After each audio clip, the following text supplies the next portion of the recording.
Del Evangelio según San Juan. Jesús vio a un hombre ciego de nacimiento. Escupió en la tierra, hizo barro con la saliva y lo puso sobre los ojos del ciego, diciéndole: «Ve a lavarte a la piscina de Siloé», que significa enviado. El ciego fue, se lavó y al regresar ya veía. Los vecinos y los que antes lo habían visto mendigar se preguntaban: ¿no es este el que se sentaba a pedir limosna? Unos opinaban: es el mismo. No, respondían otros, es uno que se le parece. Él decía: soy realmente yo. El que había sido ciego fue llevado ante los fariseos. Era sábado cuando Jesús hizo barro y le abrió los ojos. Los fariseos, a su vez, le preguntaron cómo había llegado a ver. Él les respondió: me puso barro sobre los ojos, me lavé y veo. Algunos fariseos decían: ese hombre no viene de Dios, porque no observa el sábado. Otros replicaban: ¿cómo un pecador puede hacer semejantes signos? Y se produjo una visión entre ellos. Entonces dijeron nuevamente al ciego: ¿y tú, qué dices del que te abrió los ojos? El hombre respondió: es un profeta. Ellos le respondieron: tú naciste lleno de pecado, ¿y quieres darnos lecciones? Y lo echaron. Jesús se enteró de que lo habían echado y al encontrarlo le preguntó: ¿crees en el Hijo del Hombre? Él respondió: ¿quién es, Señor, para que crea en él? Jesús le dijo: tú lo has visto, es el que te está hablando. Entonces él exclamó: creo, Señor, y se postró ante él. Hola amigos y amigas. Cuando nosotros tenemos un problema en nuestros ojos, en la vista, vamos al oculista para ver mejor. Necesitamos siempre ver mejor. Esta imagen de la vista es utilizada en nuestro hablar cotidiano para referirnos a otra mirada. ¿Cuántas veces una mujer puede decirle a su hija: hija mía, estás enceguecida con ese muchacho, abrí los ojos, ¿cómo puede ser? Y entonces utiliza la imagen de la vista para expresarle que ella en realidad no está viendo bien, no está viendo como tiene que ver. En este tiempo de la Cuaresma aparece este relato. ¿Por qué este relato en Cuaresma? Porque en el relato que acabamos de escuchar, de esta curación del ciego de nacimiento, se presenta un itinerario bautismal. Sabemos que en las comunidades cristianas primitivas el bautismo era en Pascua y el tiempo de la Cuaresma estaba todo él referido al bautismo como preparación para el bautismo. ¿Y qué sucede en el bautismo? En el bautismo hay una apertura de ojos. Nacer significa ser dados a luz. De hecho, cuando una mujer da a luz, ha nacido un niño. El bautismo es un nuevo nacimiento. Nosotros nacemos ciegos y entonces necesitamos una iluminación posterior. Debemos leer este texto de la curación del ciego de nacimiento siempre como un signo de la luz que Jesús da a nuestra vida y entonces provoca en nosotros el nacimiento de un nuevo ser humano. De eso se trata. Los bautizados son llamados en el Nuevo Testamento iluminados. Esto es importante. En la carta a los Hebreos, en el capítulo 6, se dice: a los que fueron iluminados, a los que una vez fueron iluminados y gustaron del don celestial, y luego continúa el texto. Por lo tanto, más de una vez en el Nuevo Testamento aparece esta referencia a los bautizados como iluminados. Hay algunos bautisterios, especialmente un bautisterio de la época bizantina, que tiene 3 salas. La primera sala es la sala en la cual el que iba a ser bautizado se sacaba los vestidos viejos. Sacarse el vestido viejo significaba sacarse la vida vieja, diríamos, sacarse las costumbres paganas y entonces dejar ahí todo eso. Era la sala referida al vestido. La otra sala era la sala donde se realizaba justamente la inmersión en el agua. Y luego, cuando salía, el que era bautizado salía del agua, de ahí entonces se lo llamaba un iluminado. ¿Por qué? Porque éste comienza a ver al mundo de una manera distinta. La tercera sala, la sala de la unción con el óleo. Porque una vez que tiene una iluminación, necesita entonces una fuerza, que es la fuerza del Espíritu, para vivir esa iluminación que ha tenido. Por lo tanto, el cristiano es iluminado. El cristiano no puede vivir como las ovejas. Ustedes saben, las ovejas ven solamente 5 o 6 metros, no más. No es una falla, es que son así. Es una característica de este animal. Ellas ven solo eso. ¿Y por dónde van ellas? Van donde van todas. El cristiano no puede vivir como las ovejas, ir donde van todos. El cristiano es un iluminado, tiene una manera nueva de ver. ¿Cuál es la clave de interpretación del texto que acabamos de leer? La clave es el descubrimiento de Jesús como luz. Jesús se autopresenta como la luz. Sabemos que en los 7 signos del Evangelio de Juan, podríamos decir que son también una autopresentación de Jesús. Y de hecho Juan no le llama milagros, le llama signos, justamente para darnos a conocer que es Jesús el que quiere darse a conocer, y en este caso él quiere autopresentarse como la luz. El escritor del Evangelio emplea un lenguaje bíblico que es la contraposición entre las tinieblas y la luz. Las tinieblas, que siempre han tenido una connotación negativa en la Biblia, son al mismo tiempo un signo de mal, de perdición, de muerte. En cambio, la luz, por el contrario, expresa la vida del hombre orientada hacia Dios, la elección de la vida, del bien, de la belleza. Esta curación del ciego de nacimiento, ¿dónde es colocada? En el Evangelio de San Juan, es colocada en el contexto, diríamos, en la escenografía de la fiesta de las chozas, que era la más popular de las fiestas judías, hasta tal punto que se la llamaba la fiesta por excelencia, la fiesta. Durante una semana se realizaba esta fiesta y era caracterizada por supuesto, una gran alegría, una explosión popular, y ahí en esas fiestas los símbolos fuertes eran el agua y la luz. El agua y la luz. El ciego llegará a ver la luz solo después de haberse lavado en el agua del enviado, en esta piscina de Siloé, el agua del enviado.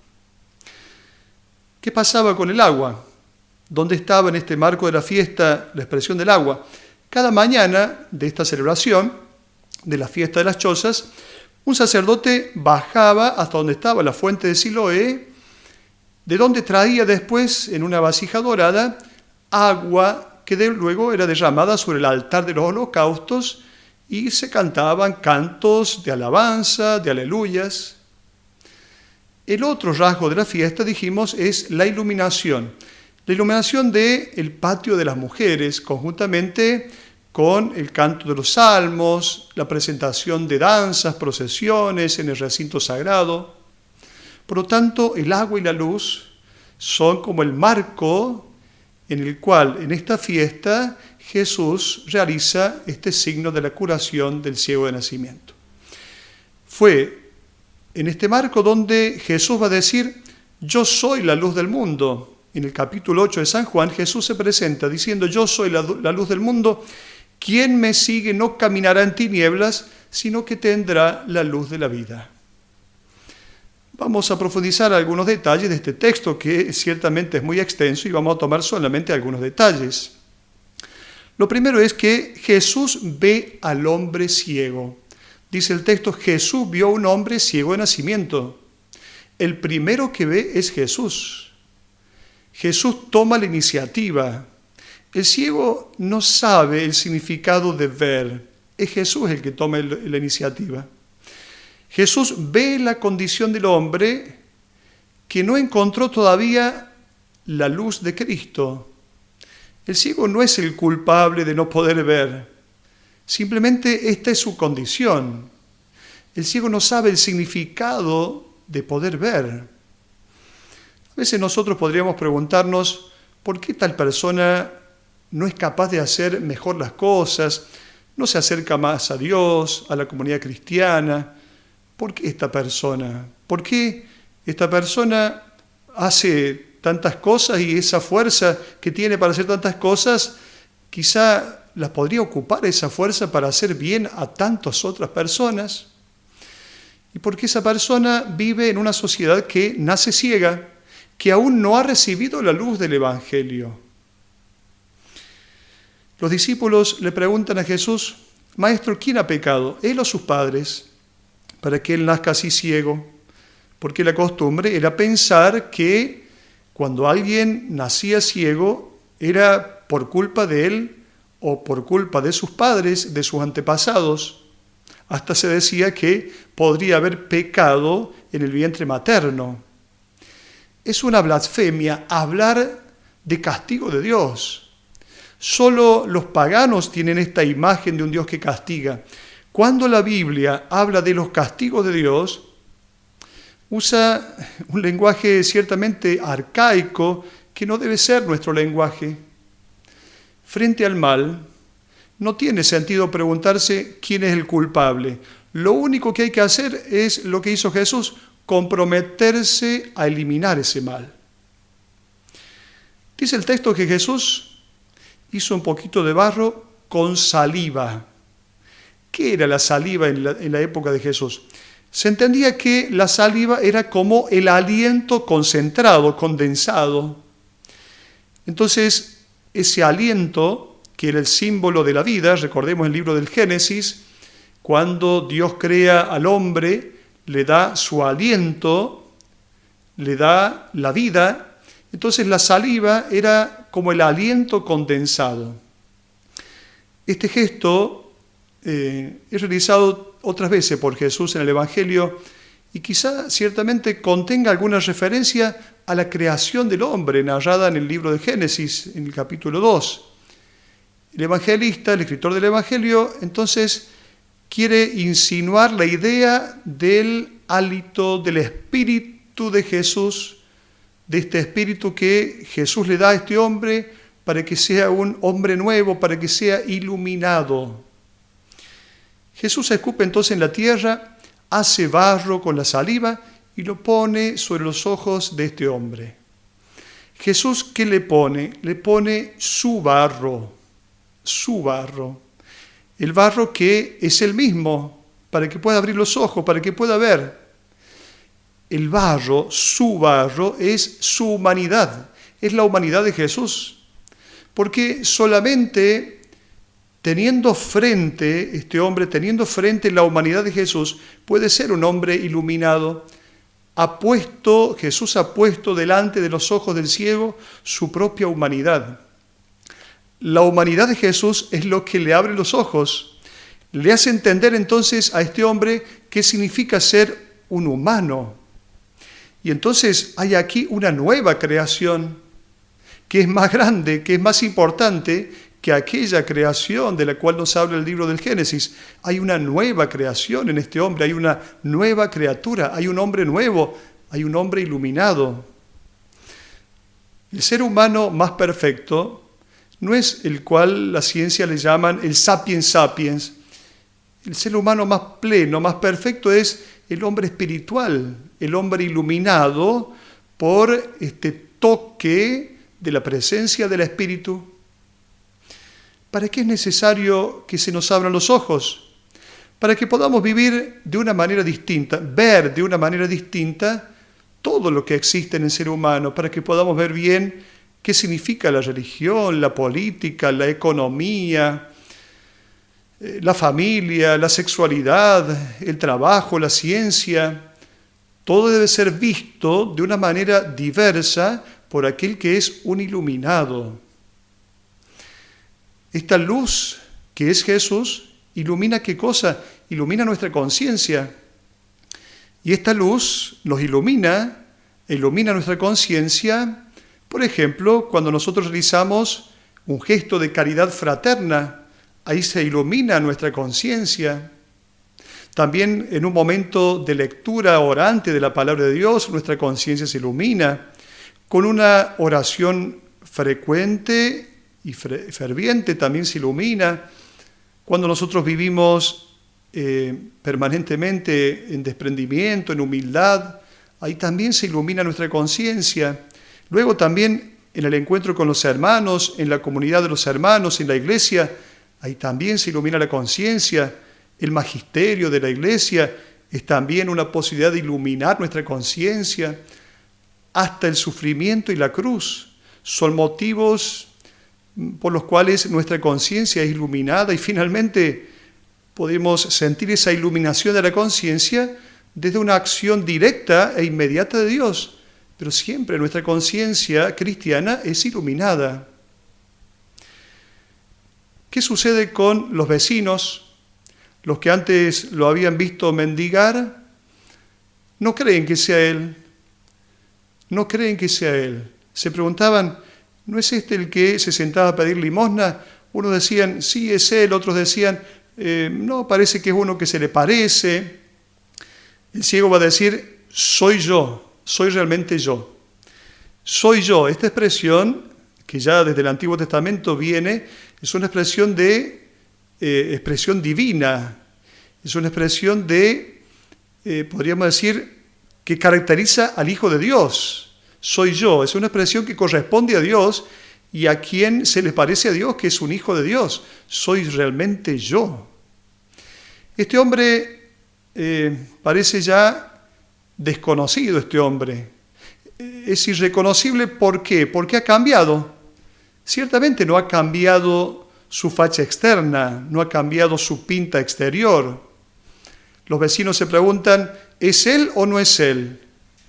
Es que ciertamente el agua, que es la palabra de Cristo, le ha abierto los ojos. El agua viva de salvación, que es la palabra de Cristo, nos abre los ojos y nos hace entonces descubrir el sinsentido de la vida que tantas veces nosotros tenemos, así como le ha hecho abrir los ojos a este hombre, a este ciego de nacimiento, y entonces se ha dado cuenta del sinsentido de la vida que llevaba. Comienza a ser un hombre nuevo, un hombre iluminado. Podríamos concluir diciéndole al Señor, tú eres la luz del mundo, quien te sigue tiene la luz de la vida. Hasta la próxima.